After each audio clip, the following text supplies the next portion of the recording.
Well, the indescribable disgust this caused me, I couldn't believe it.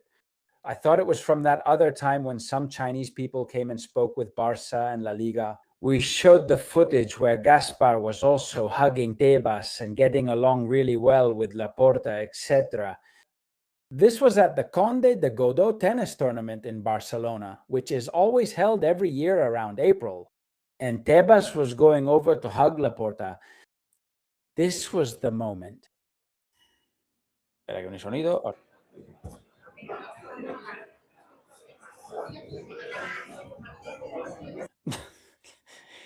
Cristina Cubero was there, man. I mean, seriously. Oh. And lately, I've been careful about saying too much in front of the camera. And the mechanism is laughter. A mechanism that worked for me for years, but I eventually lost it. I used to get irritated by everything, and now I want to get that mechanism back. Seriously. Look at Tebas' face, man. He looks so pleased, so comfortable, that laugh and everything. I'm the first one to say that, hey, even if you're kind of pissed off at someone or whatever, you should always be polite.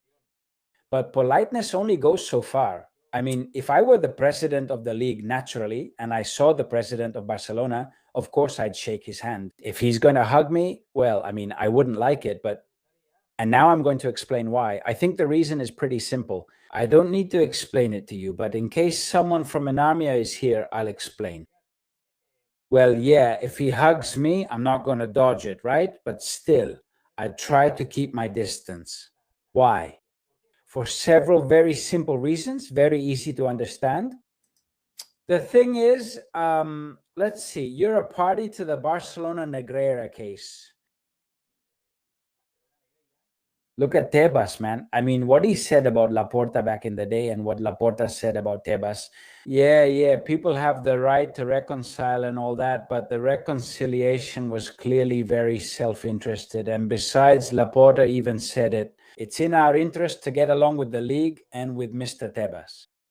Because Barca always plays that card of getting along with the institutions, which is something that, look, I've said recently about Florentino Perez. Well, anyway, those of you who follow the channel already know, and it's cost me with my subscribers, right?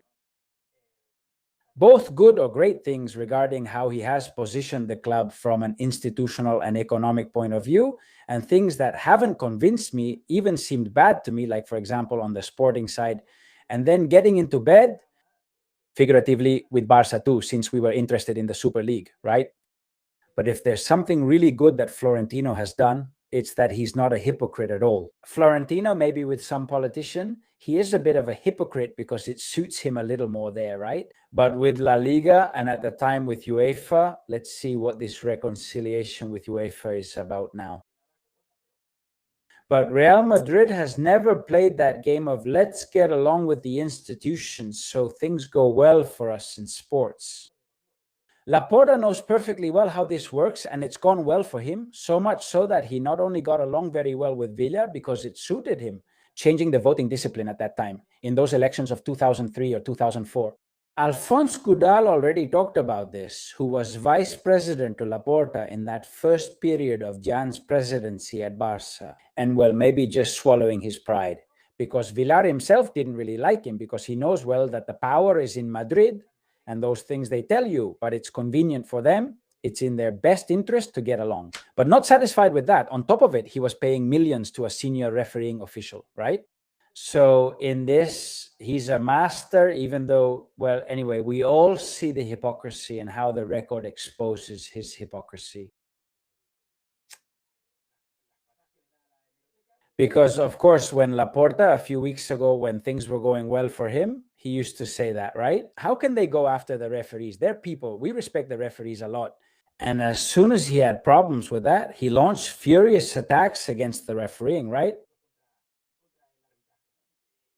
Laporta is a guy who doesn't care about the record. He doesn't care if he says one thing today and another tomorrow. He just doesn't care. Absolutely doesn't care. But does he see that it works for him? Well, like a certain politician in Spain too, right? Or certain ones, right? They realize their followers keep supporting and voting for them, so they don't care if they change their statements from one day to the next. Why should they care? Well, that's Laporta. Of course, Laporta, a guy who wants us to believe that he was paying millions to a head of the referees for reports, those reports are nowhere to be found. They're the Sun's since 2014, and you ask him, right? Yes, and before from the Sun too. No, that's not how it is. But anyway, I insist. One thing is what happens outside the courts, and another is what happens inside them. And here there's a judge who hasn't bought into this, and I hope she hasn't bought into it, because there are many contradictions in the statements of Laporta and other former presidents of Barça. As for the reports, which never existed because they were verbal in quotes from Mr. Negreira, the father, right? But what really worries me here is how it's possible that someone like Javier Tebas, who I insist is a party to the Barcelona Negreira case, as a prosecuting party. That means that Javier Tebas and the organization he presides over, the Professional Football League, consider Barcelona guilty of sports corruption, which is what will be judged. It's what's being investigated now and will be judged later when the trial begins, right? If you think that we're still in that fight, right? Also with the federation, if you think so, and that's why an ethics avenue has been opened, it's with Juan Luis Martín de Pozuelo, and I insist it's going very well. We said in the previous video that Barcelona is guilty of that, of sports corruption. Then you have to keep it civil naturally, always with politeness and respect.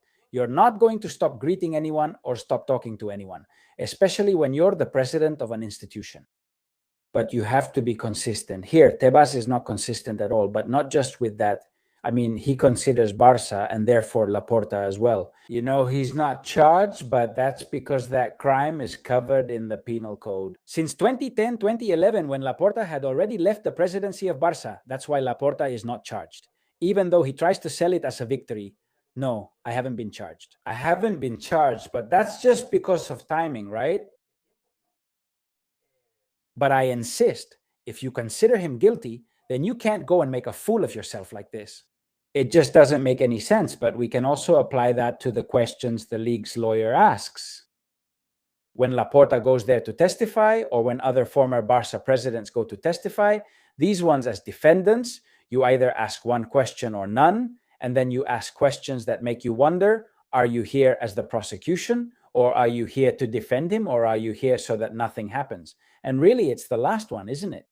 Well, maybe defending him, actually. In a way, they are defending him, but that's because they're defending Barça, so that Barça doesn't fall apart. Because if not, if Barça falls, part of La Liga goes down too. With him, with the club, naturally, Barça wields tremendous power in Spanish football and in this country's politics too, right? And the federation thinks the same. But what they're doing is obscene because of the inaction, and that's what he's trying to change. As I said, Juan Luis Martín de Pozuelo with that complaint to the ethics committee, and then also inform UEFA about all of this, which is responding, and very well, by the way, and very quickly, and FIFA as well. But anyway, I insist, that's it, absolutely. Look, Tebas, Sebastian, absolutely shameful behavior from the president of the league. Well, and I almost forgot the second point. A year ago, he really went after him because he thought he had broken or was trying to break the law.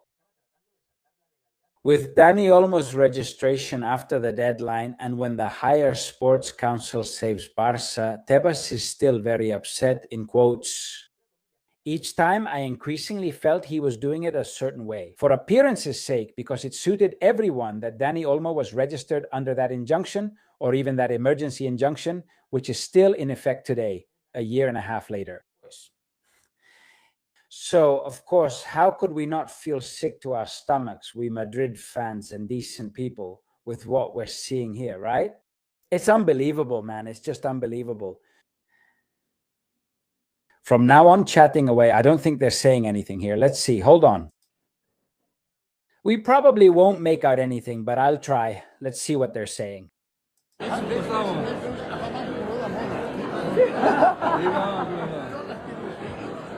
I think he's talking about his outfit.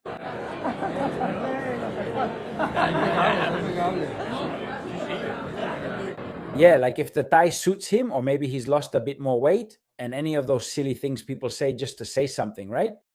But anyway, I mean, it's just disgusting, man. It's disgusting. But anyway, That's where we are. That's where we are. By the way, Kroos talked about Barça, and it's really interesting how they eliminated Barcelona and why playing like that. It's very likely they won't win the Champions League. Playing like that, yeah, yeah. I mean, that they never win the Champions League. He was always here on the Martin Magdelupen, which is the podcast his brother does, and Tony Kroos is always there. And he said this. You have the captions here. I don't know if I'll dare to say it out loud. If you can look at the screen, that's better, okay? Because as I said, the captions go by really fast and German is very complicated, but luckily it's translated. I'll try. Let's see. Kroos says here, if you play an hour or 60 minutes out of 180 with one man down, it's very hard to reach the Champions League semifinals. And it's not just red cards, it's happened twice. Last man foul. And that's already a clear sign of what we've been saying all season. With this style of play, with this high line, you invite it. With this high line, you invite it. You invite your opponents to counterattack easily or to get past you. But of course, you also put your defenders. In the first leg, it was Cubarsí. Yesterday, it was Garcia, who, by the way, neither of them are the fastest at defending that huge space in those situations and against good teams. Here comes the good team. Wait there. But, he says, then a good team comes along. We said it last year in the Champions League. Barcelona will be champion, and in the league, with that style, either you won't be champion in the league. With that style, you always manage to score. Well, in the league, if you always manage to score a goal, let's see if I can. Damn, the captions are crazy. You'll win the league and the Champions League if you always score one more goal than your opponent. That's it, okay? Or more than your opponents, right? Even without strong defense. Last year, it was Inter in the Champions League. Now it's Atletico de Madrid. They punish you for your playing style. So in the Champions League, that's also a punishment. So with that style of play, you put your defenders against good teams in situations where sometimes they have no other choice but to make that challenge. In La Liga, it might have been a one-on-one with the goalkeeper. Yesterday, the decision could have been the same for both, right? And you put those players in that situation to make that kind of decision. Wait, hold on, he says. Sometimes fouls happen unconsciously because you just go, and like that, you won't be able to win the Champions League, not in the long run either. I'll stand by that. If this style of play isn't adapted, they won't win the Champions League in the coming years either. They can have outstanding players, and they do. They can have the most attractive style of play in all of Europe, and they do. But like this, they won't win the Champions League. All right, well, I think I've been translating more or less correctly, but you know, these captions, since they're made automatically and all, sometimes they don't have commas or periods, so it's a bit tricky. But anyway, I think Tony Kroos's idea here is completely understandable. Tony is absolutely right here, isn't he? There's also something else, but Kroos doesn't want to mention it here. Of course, there's the Spanish Negrera asterisk, that if something like this happens in Spain, like if they trip up a forward, when you're the last defender and they don't give you a red card for one reason or another, and not just in those situations, but in very tricky situations from a defensive point of view, not just with possible reds, but also with possible yellows. And we see it in the numbers we've been talking about these past few days, which are incredible when compared to Europe. Well, in the end, everything leads us to the same point. Everything leads us to the same point, right? That's all. Hope everything goes well for you. Like, subscribe, comment, and share if you enjoyed the video. Next time, I'll share a few stories that didn't fit here. And as I said, we'll talk about them later. Have a nice Friday afternoon. Bye.